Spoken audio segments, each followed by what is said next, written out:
Hello everyone, Maria Trusa with Maria and Gina, Reflect and Reset. And I actually have my business partner today, my partner in crime. Don't get used to it. I know. I like to take Mondays off. I've been missing her quite a few times, but we have a very exciting show, a show that is going to be extremely valuable to you. And I want, Gina, you want to present our guest. So this is really important to us as well because we all have personal experiences. But this is Dr. Ken Reinhard, and he is a board-certified clinical psychologist. And we're going to touch base on anxiety issues, how to deal with anxiety, and what to do, how to identify anxiety versus fear, and how to kind of justify how you're feeling. So before we get into that, why don't you guys give us a little background on yourself? I'll give you the simple version. This is my 40th year as a clinical psychologist. Most of my work is, for 37 years, I ran an outpatient PTSD clinic for combat vets for trauma and post-traumatic stress. But early on, I also worked a lot with anxiety disorders in the clinic I ran and worked a lot with panic attacks. So over those 40 years, most of my work's in either trauma and the result of trauma, or it's in life change issues, which is what I do a lot now in my private practice. And that is any issue that comes along that you don't expect, that causes things in your life to change, has a reaction. And of course, we know that from those reactions, a lot of times you'll see anxiety, depression, fears, behavioral changes, things that affect your life. So part of what I do is help people get through that so they can see that they can make positive results from the change and move on to the next phase of their life. So we have a saying that trauma, the scars of trauma only say where you've been. They don't tell you where you're going, and they don't change where you can go. I can tell you that anxiety for me is a topic that I always like to talk about because there are so many people that suffer from anxiety. I know many of my friends, that are hurting, and it's a debilitating. I don't know if it's a disease you would call it, but I know personally, so Dr. Reinhard was my therapist for quite a few years and somebody that really made an impact in my life, and that's why I was so thrilled to have you here today. As I was getting ready for the show, it was exciting because you have seen me go through so many changes in my life, and you're sitting here in our facility, and I saw a little bit of pride in you when you saw me, and I feel proud, that because you know where I come from and the struggles that I've had in my life, but I know that I lived with anxiety for so many years, and how horrible it is to wake up and have a hard time breathing. And so I want you to talk about the different ways that we can help someone, or you can help someone to deal with the anxiety. Okay, let's first start out by talking about anxiety. You asked, is it a disorder? Disorder. Anxiety itself is a natural function. Anxiety is our body's way of telling us that we should prepare for danger. Now, our body is very sensitive. It has to get us to prepare for danger even when there isn't danger, just the perception of danger. It has to err on the side of caution. Okay, so when we go through changes, or when I say between a rock and a hard place, when we're not sure what's going to happen, our body gets ready and it causes anxiety symptoms. So that's natural and normal. It happens to almost all of us at some time or another. It becomes a disorder when the anxiety symptoms begin to change your life. It starts to affect you on a daily basis so that you're no longer acting in a manner that's positive for you. And it causes you distressing symptoms that have a lot of negative effects, from physiological ones to psychological ones to behavioral ones. So let's just talk about first, at least the anxiety and what you can do. The first thing is slowing things down. It's a warning device. So you want to listen to the warning device. So when you have anxiety, we talk about you want to first be curious rather than afraid. So is there something right in front of you that there's danger? If the danger is not right in front of you, if it's meant for like a car coming at you or somebody, we have to react very quickly. If there's something not happening right in front of you, then you say, okay, there's something happening that's making me think there's danger. And so we slow down and we become curious, what might that be? And let our body do what it's got to do. So you don't let the symptoms overtake you. Let the symptoms go through your body because they're your warning device. They're not the danger. The danger is from what you're going to be curious about. And that's where like you said, many changes you went through. Part of it was sitting on those changes and worrying about the what ifs or when, or the timing of the changes, what am I going to do, will it be this way forever? And most people experience that kind of anxiety just like you did. Right. You know, my daughter, suffers from anxiety, and sometimes I'll say, she goes, Mom, I'm having a panic attack. I'm like, why? She goes, I don't know. And she actually can't identify what happened to cause why she's in that state. And I'm glad you brought that up, because I deal a lot with panic attacks. Even people who are agoraphobic because their panic attacks are so bad they don't even leave their house. And the issue is, panic attacks are a really loud alarm box. When you have a very good, strong defense system, and you're someone who would say, I can handle it, I can handle it, I can handle it, at some point your body says, let me give you something that you can't handle. That's the panic attack. It's really an anxiety attack, but you add the panic the first time you have it because you don't know what's happening. You're afraid, you think you can't breathe, or you feel like going crazy, you're going to die, you feel like there's something awful happening, and it's happening without you being able to control it. So the idea of the panic attack is an anxiety symptom that happens very quickly, almost like a wave of water washing over you, and it takes a long time to dry out. But when it comes right over you, it's, oh my God, it's all at once. What we teach people is, okay, that wave comes, but it's just, again, it's an alarm box. So the first is take that deep breath, don't fight your body, let your body do what it's got to do, and then again look, gee, what might this be about? You might not know right away, but you say, let my body do what it's got to do, because the biggest mistake people make is they fight their body. They try to make it go away, make it go away, make it go away. And it's trying to relax your body, so the autonomic nervous system makes it go down by itself. And then, because remember, you don't need the energy unless there's a real emergency happening right in front of you at that time. Otherwise, it's just about perceived danger, which isn't happening in the moment. It's happening about what you're worried about. You might not know what it is. And you're saying just let them go through the stage and let them feel the feelings and... Definitely let yourself go through the feelings, and you want to talk about what that is. But you want to be curious about, okay, what else we have in my life right now where I might not be in control of, or where I'm between a rock and a hard place, where I want to do one thing, but there's a consequence for that, and if I don't do something, there's a consequence for that. So it's almost like I'm doomed if I do, I'm doomed if I don't. So you feel stuck. Right. And so, but your body says you can't stay here. So that's why it gives you the symptom to move on. And a lot of times people get into my office for help for a panic attack, and the first thing I do is show them that they're not going to have any danger, they're not going to hurt themselves in the panic attack. But that's their warned by saying what else is happening in their life right now that isn't going so well. And then they start to look at the things, they say, well, no, everything's great. But then they'll start telling their story, and it isn't so great. There's things that they think they could just handle, that they've handled for so long that it's become the normality, but it's not really normal anymore, and they don't want that in their life. They want to be happier, and they want to be freer, and they want to have more control over the things that from day to day. Well, can you deal with the anxiety by yourself? I mean, it's, a lot of people I know trying to I was talking to some of the people that I know that they tell me, well, I know myself, I know myself more than anybody, and I can deal with this, I can control it. But what you're saying is, which is true, is there's something deep. And I was listening to this book, and I mentioned to you Parenting from the Inside Out. And one of the things that Daniel Siegel, I believe, is the author, he says how there's the subconscious, that they are memories that it's not even in your hands, that you can't unsee it, and that is dictating your present. And so that anxiety, it's deep rooted somewhere.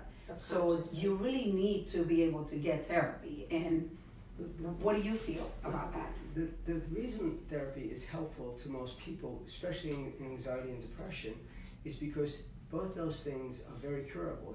That very much can be helped, and people can go on and have very happy lives, and they don't have to suffer for the most part. But a lot of times you need someone to sit outside of it and look at it with you and empathize and be there. And also if they have some experience and knowledge about how anxiety and depression work. And so they understand where it comes and where it goes more than you would. But we call it collaborative empiricism. Like I work in a team with whoever I'm working with. And that is, I'll bring all my stuff from 40 years that I know and all the thousands of patients I've been with. And you bring me your honesty and the truth about who you are and what you're doing, what's going on in your life. And we'll take a look at where may it be coming from. And we'll not say we know, we'll be curious to say, what might that be? But if you stay curious, it comes out. And whether it comes out in a developmental scheme, like you're talking about something from childhood, or it comes out with a current relationship situation, or financial situation, or even idea and worry about the future. Wherever it comes from, it'll come out as you start looking honestly about where you're standing each day with yourself. And a lot of times we're so busy to fix it, we don't calm down enough just to look. So it's like when you're looking for something you can't find, and someone says, "Let me help you," and you're saying, "I've looked everywhere," and they just walk around with you, but they're just scanning the room, and they see something you couldn't see because you were looking so hard, sometimes in the wrong place. That is beautifully described. Yeah. Beautifully, because a lot of people they resist getting therapy. And I have to say personally, I've always said how the biggest investment in my life that I've done was to really get therapy, because I come from a childhood that is difficult. I brought a lot with me, but I realized, when I had my children, they were the catalyst for me to really figure a way to help myself. And that's why I love doing shows like this, because there's this stigma that you're crazy if you get therapy, but I think it's changing. But the other disadvantage is that it's also unaffordable to some people. So so if somebody, we were talking about medication. So I know that people say, in this country we Medicaid mental illnesses, right, or anxiety. And you had a point about, I asked you, can you treat medication and just treat anxiety with medication? And you said, well, again, medication can be very, very helpful. But again, you want to be curious. So for the patients I see, let's say people with panic attacks or phobias or fears, they get very anxious, and at those times it's very difficult for them to do their normal functioning. So their physician might prescribe them a minor sedative that allows them to kind of take the edge off to do their work. However, if you just kept taking medication to calm down the alarm box, then what's going to happen sometimes is that you're going to rely more and more on the medication. And that, as we know in this day and age, that becomes a crisis when you rely more and more on tranquilizing medications that can become addictive. And even with depression, there's some great medications for depression, especially if it's depression that has a physiological function. But other times, depression is a part of life. It's a mode we're going through for a purpose at that time. And so it's important to understand and be curious. Why might I be depressed? Why might I be anxious? For some people, it's physiological, and medication they may take for the rest of their life to be helped in that way. For other reasons, it's more transient, and it's about it's circumstances and things in which they're dealing with in their lives in a way that creates things, or a depression, that can be changed by changing their behavior. In cognitive therapy, which is been very helpful in anxiety and depression, and one of the things over the last 40 years we've done research on, is that if you change the way you think, you can change what you do and how you feel. But you have to change what you're thinking. And what I mean by that is, you said something funny before, so you made me think of my mother. When I went from engineering to psychology, 50 years ago almost, but it's my mother said, you gotta be crazy if you talk to yourself. And then we learned about the internal dialogue. Now, we talk to ourselves all the time. Now it's important to hear what you're saying to yourself. Yes. So the message you're giving to yourself is prone to making you anxious and depressed, because it's prone to making you afraid or worried, or has such a pessimistic view of what's in front of you. You only see the piece of the room, not the whole room. Then you can get depressed by what you're saying to yourself. So it's very important to understand the internal dialogue. So it's really helpful to talk to yourself, especially when your perception may not be accurate to the reality you're in. And that's, again, with therapy, is we take a look at, well, what are you saying to yourself? And you could help rewrite that script so that you're saying things to yourself that are more positive. So again, you're more curious rather than afraid. Yeah. There's also a lot of anxiety that I know that I suffer from, of things I can't control. So, for example, and Maria actually was helping me through a lot of them, because I would have to do something like for work, to ask somebody for something, and I dreaded doing the phone call, and I would build up with I was a bag of nerves that got to the point where I was so afraid of something I couldn't handle, or I couldn't change the outcome. There's nothing I can do, but I was afraid to face it. And not being able to face it really was the thing that took me over the edge, was she would talk me off the ledge. And and that's fearful for a lot of people. Well, because the idea what you're saying is that you put this role on yourself to be perfect, that you're supposed to know all things, always be in control, and not have to get help from someone else sometimes when you're not seeing it, or where you can't just do it all. And we do that many times. I love the serenity prayer, because that says it all. And even though I don't work with substance abuse, but I think the serenity prayer about the idea of that you control the things. Control things you can, and the idea that embrace the things that you something to that effect. And to let go of the difference. And the idea is it's very important to be able to control what we can, but also to look at what we can control. Where can we get help in controlling that? And again, if we don't take on this role that we have to be perfect, and if we embrace actually being imperfect, but try to do the best we can one day at a time. And if we try to do our best one day at a time, then we're always reaching out for help. And one of the most wonderful things for me is I'm a work in progress, so I'm going to be imperfect for the rest of my life. So I don't ever have to worry about being perfect, because I already know I'm not. Yes. And there's a freedom then to, if I think that there's something you're saying that's smarter than what I'm saying, I want to say, tell me about that. Right. Because I want to keep learning as I keep going. And then you don't have to be right all the time. Because if there's someone else who may have something that you didn't think of, they'll just add that. So you're adding more and more and more to your stuff, and you're not being afraid to have to always know. Sometimes that's why it's nice to have a village, It's true. I mean, like I said, she's helped me off the ledge many times, and we've talked about us coming from different backgrounds. So she comes from a background of hardship. I come from an affluent background, and the affluent background isn't necessarily the best background, because you're always trying to succeed better than your last sibling, or there's 6 of us, and my oldest brother and one of my sisters is very, very successful, and you're always trying to keep up. You're trying to make that mark, so you're kind of up there with them, because you place yourself in an order that isn't necessarily what other people say, or what you actually are. That's the pressure you put on yourself in all these things, and you're talking about one of them where there's expectations. I came from a blue-collar, working-class family with no education, and by the time I got to past 6th grade, I was more educated than my father was. Therefore, when I got my PhD, it was like all gravy. So it was never ever that I was worried about my kids. Like, if I'm going to be successful, then do they have to reach me? Right. But then you teach them along the way that this is not a race to have to beat each other. It's about how can we give each other, both emotionally, psychologically, educationally, all the things you want to have in life, so that you're growing whole people. And so you're not comparing. I don't want to be compared to you, because I'm different. Right. I'm a different person, and I have to, like you always said, embrace who I am, embrace who she is, and who we all are, and just be content. And we all bring special talents to each situation. I have a lot and of the nice thing I have a lot of talent. Well, so we bring those special She's gotten to learn all her talents. Yeah, but it's true. It's But I got to tell you that I have learned at this stage in my life to understand, like what you said. I always say we're all broken. Every single being is broken.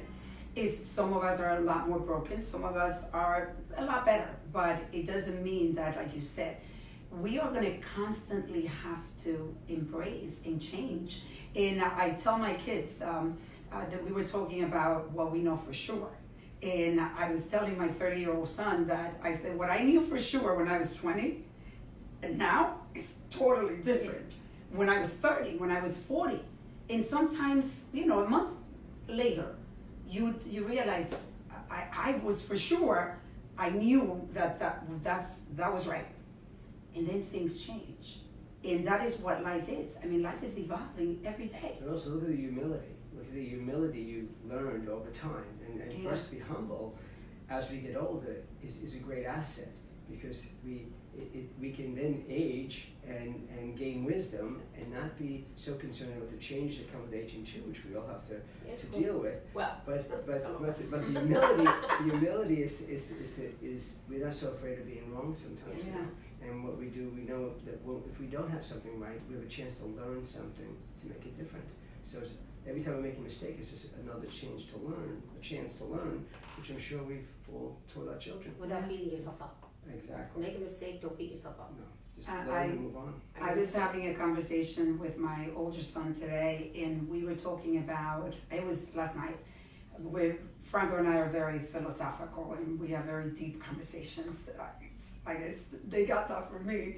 But we were talking about how he says, Mom, people train to do an Ironman, or you train to be better at a sport. You want to be a basketball player. You train, and you have to train, and you have to study, and you also go and get mentors, and you get people that train you. And we were talking about psychology, how so many people resist psychology and getting therapy. And he was saying, ironically, but we all need a coach. It is somebody from outside, because they're looking at what you're doing that might not be helping your outcome, right? If you have a coach that is looking at the way that you're batting, that coach is telling you from an outside perspective, you're not able to see what you're doing, but they're coaching you. And he was explaining therapy in this way, and I was blown away. I'm like, that is a great way to put it. And I love an initial session I have with anybody, because when that first hour I sit with somebody, I'm just sitting absorbing what's in front of me. And so, like a coach who's seeing thousands and thousands of people in front of me for similar things, they're coming in really worried and concerned about this thing that's happening to them. And it's all I'm curious to take a look at is how are they being? How are they perceiving it? What are they saying about it? And then all the small little details, so you can look at it. And then I think we do 4 sessions before we commit to what we're going to do, so we get a full look at what we're trying to change. But all that time is absorbing, and they'll say, well, why are you looking at me so intently? I'm saying, I'm just taking. I experienced that. I'm taking all of you in. I don't want to miss anything, and for me, it's such a pleasure to sit and just watch and feel what's in front of me, because so much is even nonverbal about people's pain. I mean, you can see it in their eyes, in the way their jaw drops, in their expressions. And if you sit with somebody and you just absorb what's there, sometimes they'll show you things that they never thought they were going to show you when they came for that first hour. And by the end of that first hour, they say, I never thought I would do any of that. And it's all you gave them was a place that was safe to be able to show who they are for that moment. Do you ask questions, or do you just let them, like, how does somebody come into therapy and start? Because it's intimidating. We all know that therapy is intimidating. But I'll normally just say, what brings you? And I'm going to leave it open face, and of course I could lead them where if they need to let them. He leads you. But I'll lead them where they're going, and so they're going to show me where they're going, and I'll lead them in the direction which they're showing me they're leaning, because you want people to naturally go where they're going to go, but also if they're trying to defend me harshly, I'll let them know that if they're going to do that, they're probably going to waste most of their time in it. Well, I'll ask them what makes you so afraid right now. Because a lot of times when they start to defend, it's about fear, and that's why I'm not afraid. And say, well, it seems that you don't want to go here. And it's with a soft touch. It's a soft touch, but it's you can get people to go because they want to. They're coming for that reason. Otherwise, they're not coming for the right reason, then they're probably not going to stay there anyway. So yeah. What a privilege of a life you've had, right? Because I know you've helped a lot of people, and I say this a privilege because you see people that are in pain, and you're able to get them to a point of working hard with them to release that pain, or even if sometimes you cannot get rid of it completely, but you are easing their pain. And I know you do a lot of work with veterans, so can you tell us a little bit about your work? It's been a great privilege. I said I've had 2 parts of my career. I've always had a private practice, but for 37 years I worked for the Department of Defense, running a PTSD clinic and served combat vets. And I also was the coordinator of all the ex-prisoners of war in the Hudson Valley. And these men and women let me into their lives, and that was a great privilege to let me into their lives for all those years. And shared with me things that they would never share normally with other people outside of their group. And with that, and I did a lot of group work, because in group work there's a lot of power, and they let me join into that group with them. And so I brought my expertise into the group, and they brought their souls and their minds and their bodies and their hearts into that group. And so I was running almost a dozen groups for about over 30 years, and it was enriching. And I feel very blessed that I was somehow turned into being a psychologist. I was supposed to be an engineer, but I switched midway, and it's been a career that has gone by really fast. It's my 40th year, and I love what I do every day. I love as much now as I did 40 years ago. And every day when I sit with somebody, I'm as excited to sit down and see what's in front of me and how can I be of help. And and it's like a puzzle. I want to do together with somebody, so that when we're done doing this puzzle, hopefully we come with something that we both gain out of, and that they came for what they were asking for. But I feel fortunate to be someone who does something that that they still do every day as if it's the first day. Yeah, and I think it is important that because you are somebody special. I mean, you can just feel it, and I'm sure people that are watching this can sense that. And I connected with you immediately when I saw you, and I remember having experience where I'm telling you a story and you're right there, like with me with the pain. Like I would see you get teary eyes in my God, that makes such a difference to be able to open up.